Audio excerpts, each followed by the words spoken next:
Buenos días.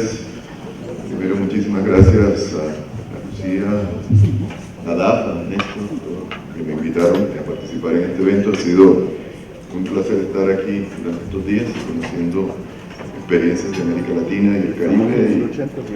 Y bueno, quería traerles aquí una presentación que hice. Yo trabajo en el Banco de la República en Cartagena. El Banco de la República, para los que no conocen, Colombia es el Banco Central. Y en Cartagena se creó hace 18 años un centro de estudios económicos, se llama el Centro de Estudios Económicos Regionales. Un centro que patrocina el Banco de la República para hacer análisis de economía regional. Ya tenemos 18 años y tenemos un equipo de 10 investigadores de tiempo completo que están trabajando allá en Cartagena. Una de las áreas que trabajamos es este tema de transferencias, y el año pasado estuvimos con un evento también conjunto con el BID, revisando la experiencia del Sistema General de Participaciones, que es el nombre que tiene el sistema de transferencias en Colombia. Y este trabajo lo hicimos para ese momento con dos colegas, quiero mencionarlos aquí, Javier Pérez y Yorlan Ayala, compañeros allá del Centro de Estudios Económicos Regionales. Tengo media hora, así que vamos al grano. Estas son tres preguntas que cuando comenzamos este trabajo los queríamos responder, y básicamente, ¿qué se buscaba con el SGP? ¿Qué se había logrado en todos estos años que lleva en funcionamiento el Sistema General de Participaciones? ¿Qué relación existe en Colombia? Todas estas reglamentaciones las llamamos la Ley de Competencias y Recursos. ¿Cuáles eran las competencias de los diferentes gobiernos? ¿Cuáles eran los recursos con que contaban los diferentes niveles de gobierno? Y la idea era mirar cómo era la relación entre esas competencias y los recursos con los que contaban las entidades territoriales. Y finalmente, que quedara claro en la discusión cuáles habían sido los principales cambios que había tenido el Sistema General de Participaciones en todos estos años que llevaba de vigencia después de la Constitución del 91, que fue el hito histórico que marcó la creación del sistema. Este es el contenido, vamos de una vez a los antecedentes. Y aquí este cuadrito, que no sé si lo alcancen a apreciar, creo que sí. Básicamente quisimos mirar, en los años de vigencia, como les dije, la Constitución del 91 creó el sistema de transferencia, como lo tenemos ahorita. Y de ahí se han dado varias leyes y varias reformas a la Constitución que han ido cambiando la manera como se hacen las transferencias en Colombia. En la Constitución del 91 vino la Ley 60, por aquí ya no veo las caras, pero ayer veía caras de que participamos cuando estaba la discusión de la Ley 60, que ya es del 93, ya somos, se me puso blanco el pelo aquí revisando este tema de las transferencias, pero en ese entonces, unos años recién salido de la universidad, participé en la discusión de la Ley 60, y básicamente ahí, ¿cuáles son los grandes cambios que aquí lo quiero mostrar? Uno, el tipo de distribución según el destino. Era en la Constitución inicial, se creó y así estaba en los artículos de la Constitución, dos cosas que existían en Colombia. Una que existía se unieron porque existía el situado fiscal y existían las transferencias a los municipios. Anteriormente se creó el IVA, y cuando se creó el IVA se destinó unos recursos para los municipios. Esto se formalizó acá con el situado fiscal, que iba directo a los departamentos, y con las participaciones municipales, que eran recursos que iban a los municipios. Con la reforma que se hizo con el acto legislativo 01 del 2001, donde seguramente aquí los colegas de la DAF y Ana Lucía pueden tener mucho más conocimiento de todo el proceso de la negociación de esa reforma, y ahí la ley reglamentaria 715 se creó formalmente el Sistema General de Participaciones, y se creó como una sola bolsa. Ya no existía situado y participaciones, sino que se creó una sola bolsa. Esa fue la gran diferencia. Y la última reforma es del 2007, el acto legislativo y la ley, y ahí se mantuvo eso, se mantuvo una sola bolsa de los recursos. Esa es, digamos, la primera cosa que les quiero decir. La segunda, bien importante, es que en la primera parte, el crecimiento de las transferencias, se decía que las transferencias eran unos porcentajes de los ingresos corrientes de la nación. Ahí estaba ligado a los ingresos corrientes, había unos porcentajes que se definieron, iban creciendo hasta llegar, si mal no recuerdo, al 46% de los ingresos corrientes de la nación. Casi la mitad de los recursos que recaudaba el gobierno debían ser transferidos a través del situado y de las participaciones. El cambio que se hizo en el acto legislativo es que se desligó esas participaciones a los ingresos corrientes.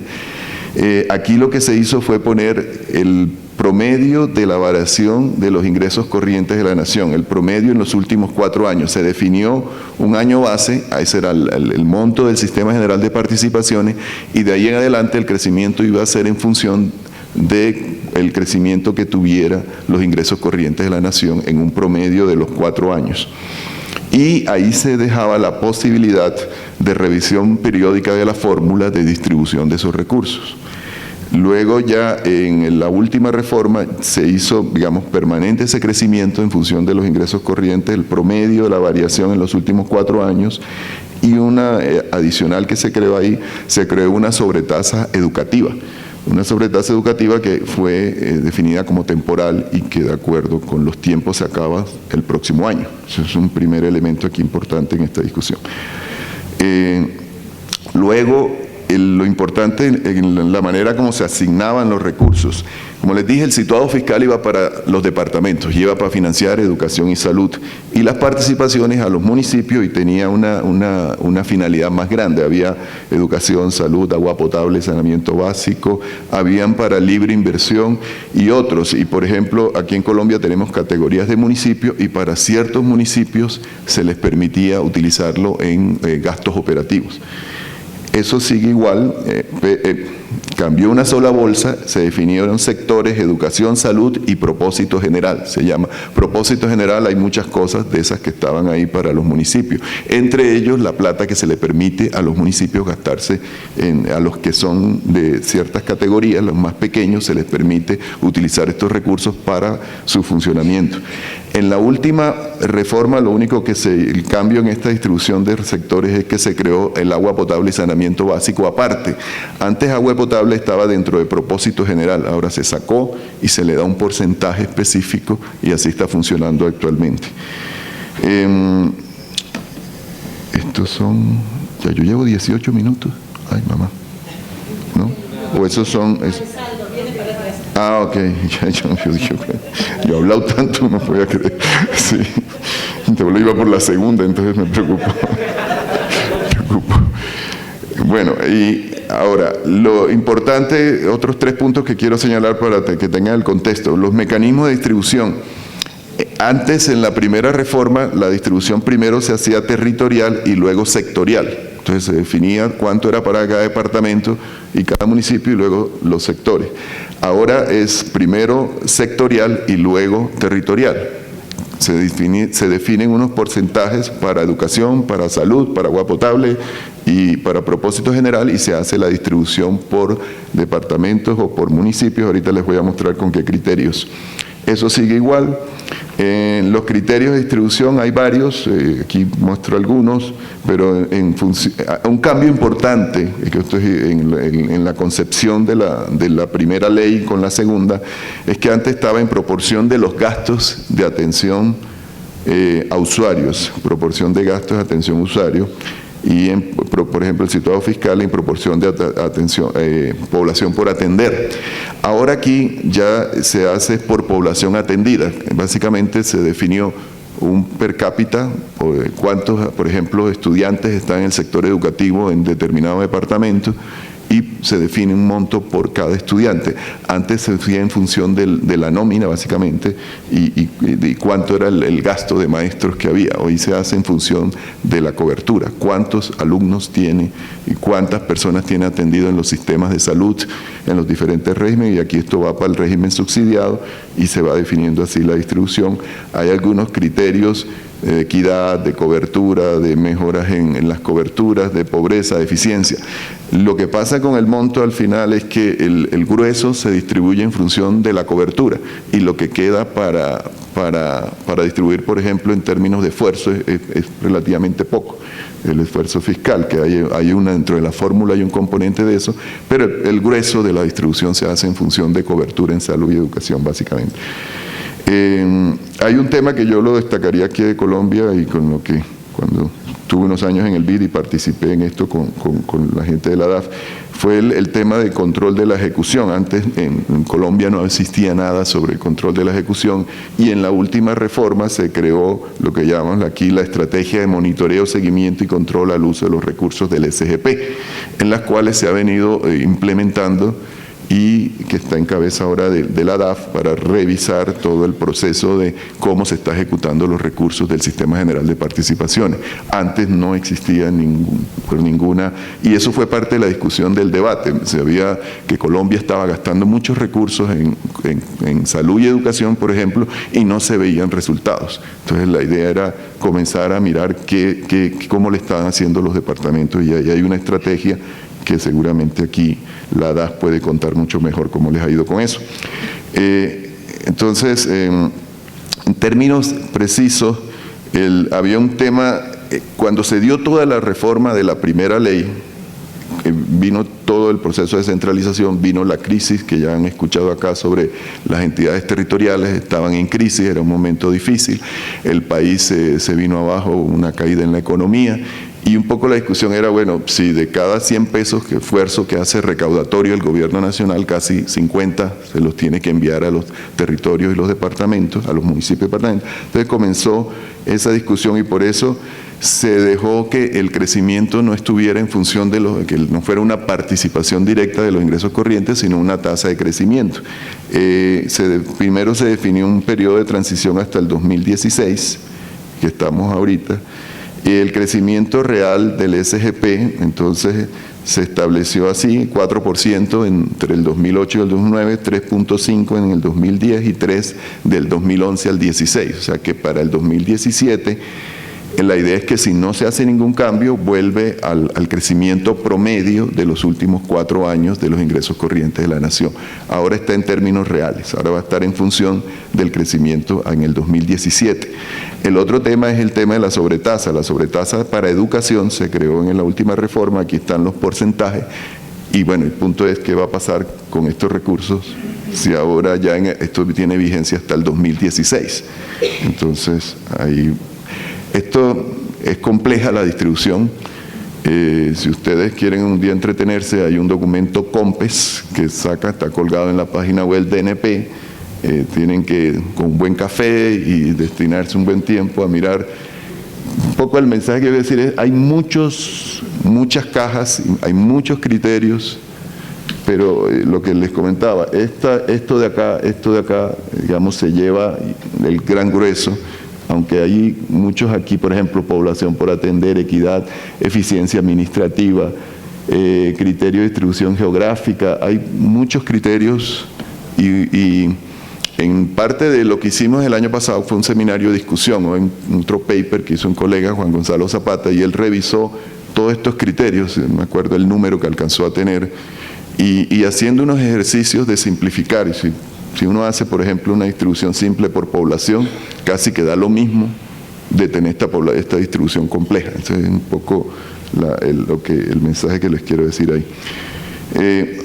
¿Qué se logró con todo esto? Se logró estabilizar, primero, cosas positivas. Bueno, el SGP, esto es en precios constantes, ha venido creciendo en términos constantes.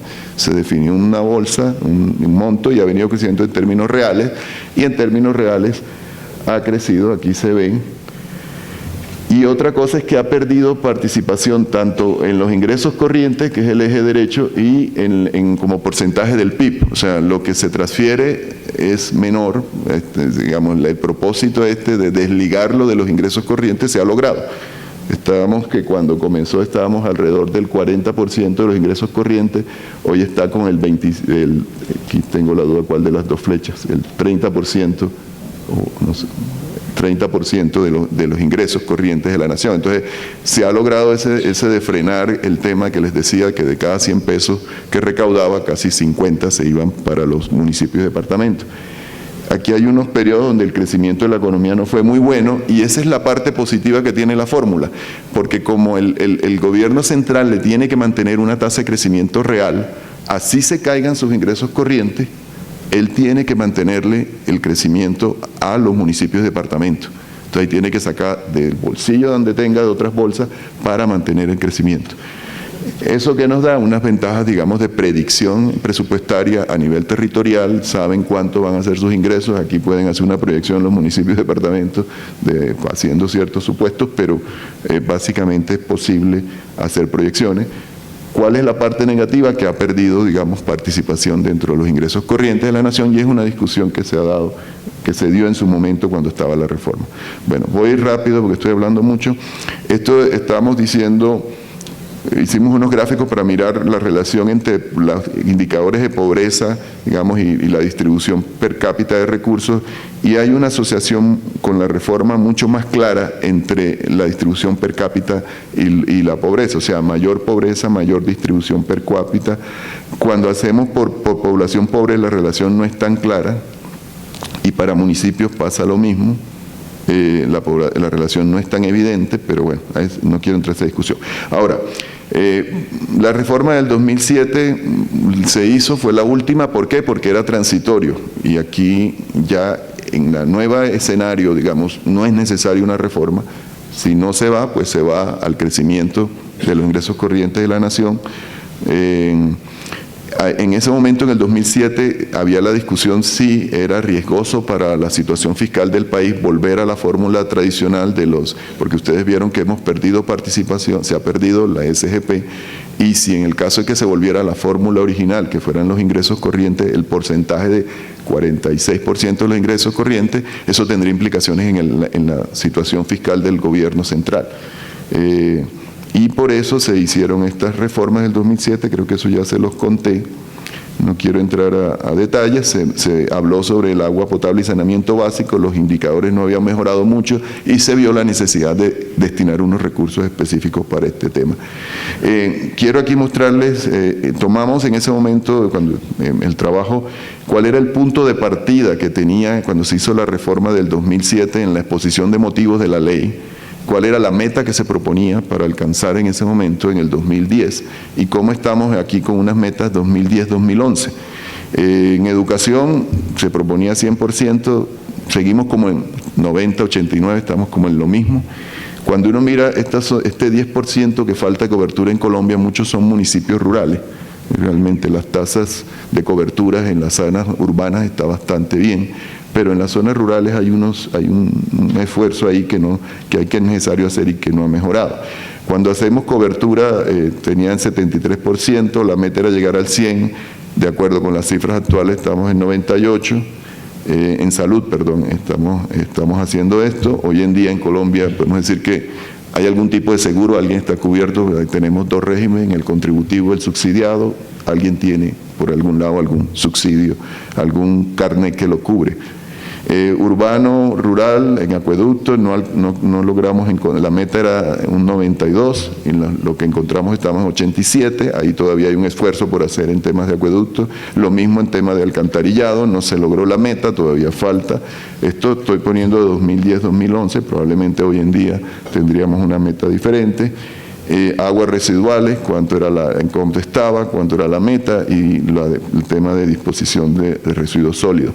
Ahora, el tema que quisimos ver es que, digamos, en cobertura, en los dos gruesos, que es salud y educación, el país ha avanzado. Yo creo que en cobertura hemos avanzado. En salud hay, como les digo, un seguro, en cobertura hay, en educación hay probablemente unas poblaciones rurales a las que hay que llegar, pero en general la población urbana tiene cobertura. Pero quisimos ver, bueno, un poco más allá, que cómo va la calidad de esos servicios. Y aquí tenemos en esta gráfica, aquí en Colombia tenemos las pruebas Saber, que son los que hacen en el grado 11 los estudiantes que terminan en diferentes colegios públicos. Y otra cosa que quisimos ver aquí, aquí están todos para colegios públicos, y tenemos varios años, esto, digamos, hay toda una serie de temas estadísticos con estos datos, porque la prueba cambia en los años y no son muchas veces muy comparables mirar unos datos. Por eso miramos la distribución y queríamos ver con relación a una media cómo se comportaba. Y si ustedes ven, en general lo que uno ve, las dos riblas más resaltadas es la del primer año que tomamos y el último año que teníamos. Y lo que uno ve es que la distribución más o menos se mantiene igual, o sea, no hay cambios en la en la media de cada uno de los años que se están trabajando. Hay variaciones, pero la tendencia es que no hay cambios en la calidad, y ese es el tema que estamos discutiendo. Ahora, el otro tema es el tema de que algunos municipios son certificados y otros no, eso quiero que entiendan. Para poder ejercer los recursos, el municipio tiene que ser certificado, eso lo da el ministerio respectivo, en salud lo da el Ministerio de Salud, en educación lo da el Ministerio de Educación. Mientras no sean certificados, la plata la maneja el departamento. Lo que uno ve es que si mira los diferentes servicios, el más descentralizado al nivel municipal, el que más tiene municipios certificados es el tema de agua potable y saneamiento básico. El que menos tiene es el tema de educación. Tenemos alrededor de, si no estoy mal, la memoria no me falla, 100 del 1.100 municipios que están ya certificados. Algunos de esos municipios, por ley, por ejemplo, los grandes, las capitales departamentales, manejan sus recursos, los otros tienen que certificarse. Y lo que uno ve aquí, y cuando miramos las pruebas, por ejemplo, quisimos ver cómo está la calidad en certificados y en no certificados, y sí se ve una media más alta en los certificados que en los no certificados. Ahora, dentro de estos certificados están los municipios grandes, las ciudades capitales, donde probablemente hay mejor calidad de docentes, hay más recursos, y se refleja en los resultados. En salud quisimos ver y tuvimos algunas, porque la discusión está en el acceso. Hoy en día en Colombia tenemos cobertura, el tema es el acceso. Por ejemplo, cuánto es el tiempo de asignación de citas médicas especializadas, atención de consultas de urgencia, y lo que uno ve ahí es que no hay cambios muy grandes en esas variables a través de los últimos años. Esto es sobre la calidad del agua, también creo que este cuadro lo dice más. No hay cambios, realmente si uno toma los 2 años, la calidad del agua en los municipios que siguen dentro de lo que se llama riesgo alto, medio, sigue siendo un porcentaje alto de los municipios, o sea que hay agua, pero la calidad del agua no es la mejor, y estamos hablando de ese tipo. No hay diferencia entre los certificados y los no certificados en esto. Bueno, ya estoy corto de tiempo, yo quería decirles que en temas seguimos con una alta dependencia de transferencia y regalía en los municipios. Aquí si ustedes miran la serie, el panorama no ha cambiado mucho, sigue siendo las transferencias el grueso de los recursos de los municipios, y departamentos también siguen muy dependientes de las transferencias. Hay diferencias también en la generación de ingresos propios. Los municipios en Colombia tienen mayor generación de ingresos propios. ¿Por qué? Porque tienen unas bases tributarias más sólidas. Tienen el predial y tienen el impuesto de industria y comercio, que es un impuesto como las ventas brutas, algo parecido que tienen en Argentina, y estos impuestos se cobran a nivel municipal. Ahí hay más.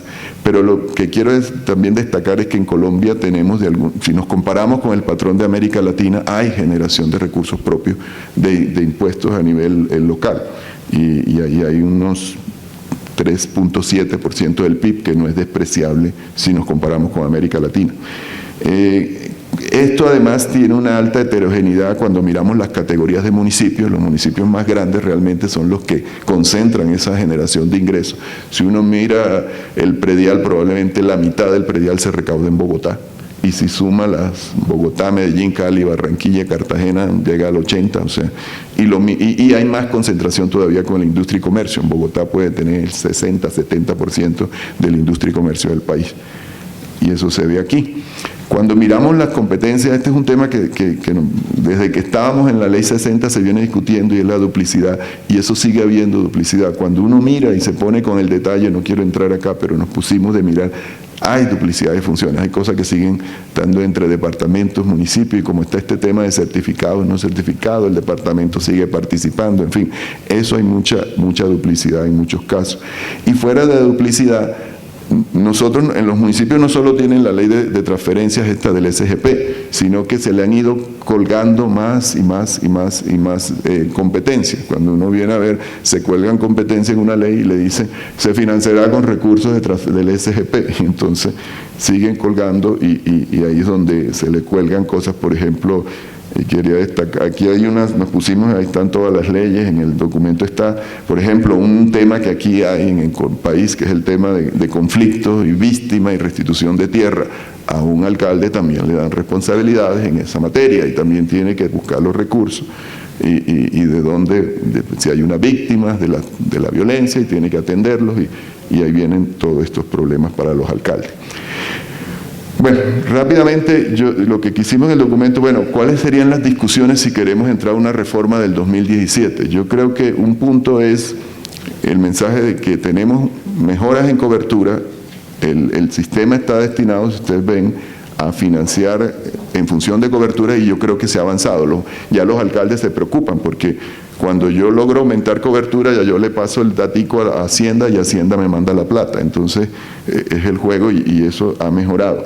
Hay temas en zonas rurales que les digo, hay que hacer más localizado en ciertos municipios, pero lo que estamos proponiendo es cómo avanzar hacia temas de calidad, cómo comenzar a exigir con estas transferencias algún indicador de calidad.